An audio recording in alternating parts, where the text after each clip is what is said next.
Bonjour, Hélène Amourio-Picard. Bonjour, Anne Robin. Nous avons suivi la formation du CNAM en 2017. Donc aujourd'hui, j'ai à peu près accompagné une trentaine de médiations plénières dans le champ du voisinage, de l'agriculture. Et moi, une cinquantaine, dont la moitié de médiation collective. Actuellement, nous travaillons pour le compte de l'association Cité Médiation, association basée à Rennes, créée en 2008 par Virginie Tostivin, qui a également suivi la formation du CNAM. Nous avons plusieurs partenariats avec la ville, les bailleurs, les syndics, la Fondation Abbé Pierre, la police nationale, entre autres.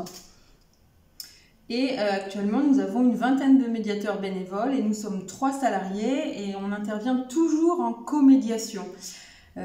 Aujourd'hui, nous allons vous présenter une situation qu'on a accompagnée avec Hélène, qu'on a vécue ensemble à partir d'un fait qui semblait complètement mineur au départ et comment ça s'envenime avec menaces et risque d'expulsion. Le contexte, alors première sollicitation, un syndic nous contacte sur des difficultés dans une résidence étudiante. Les bâtiments sont organisés autour d'un patio plutôt récent. Une jeune femme, locataire étudiante, promène sans laisse son petit chien dans les parties communes.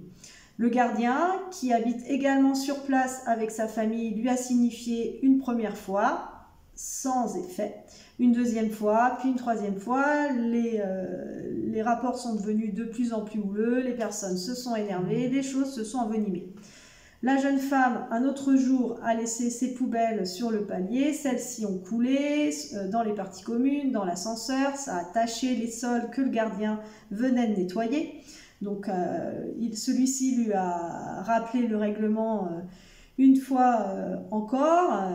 Donc, l'étudiante s'est adressée à lui en lui faisant un geste mimant un pistolet sur la tempe. Ce dernier a été outré, choqué par ce geste qu'il a jugé irrespectueux.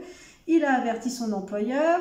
L'employeur, donc le syndic, a envoyé un courrier en recommandé à la jeune fille en lui indiquant que s'il y avait nouvelle constatation d'écart au règlement, celle-ci pourrait être expulsée, son bail ne serait pas renouvelé.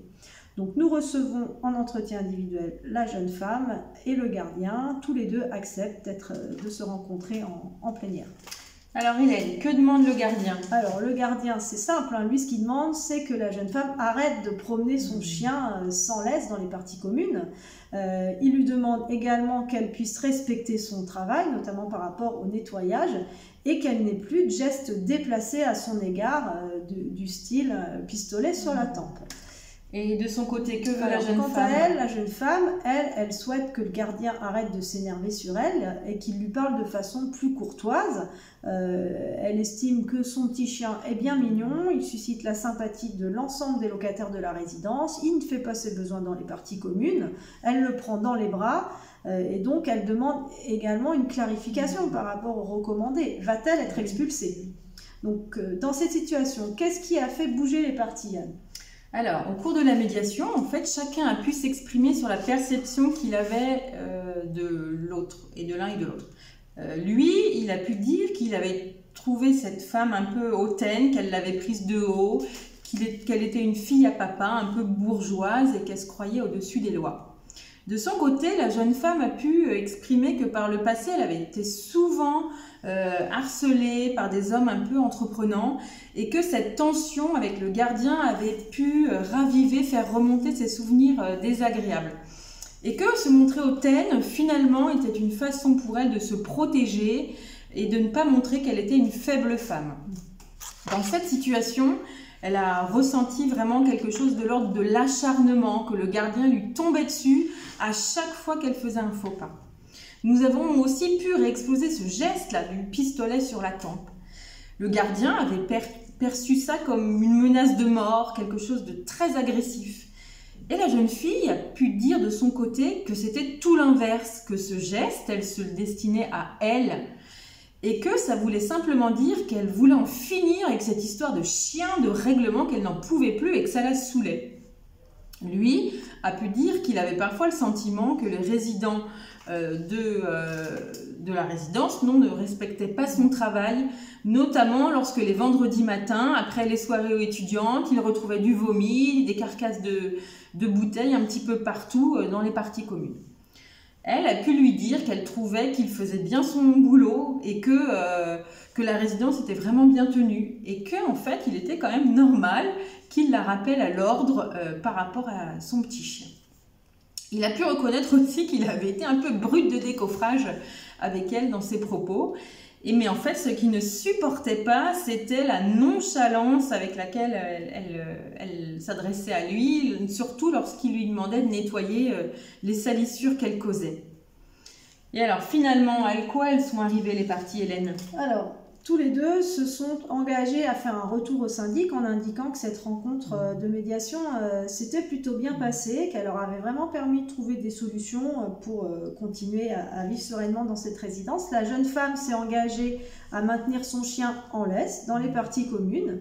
Le gardien, quant à lui, s'est engagé à mettre les formes quand il devait s'adresser à la jeune femme.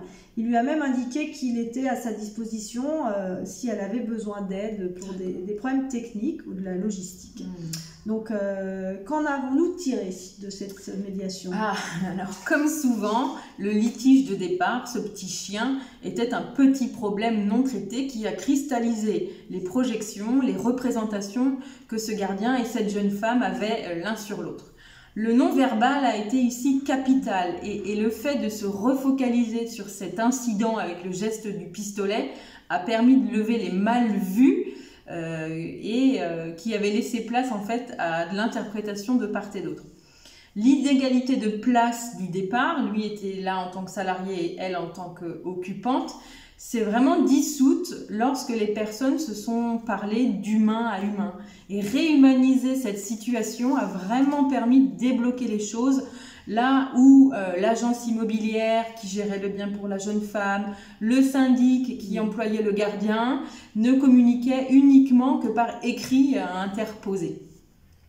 Les stéréotypes aussi ont la peau dure, on a pu le voir dans cette situation, notamment ici en termes de classe sociale et de rapport homme-femme.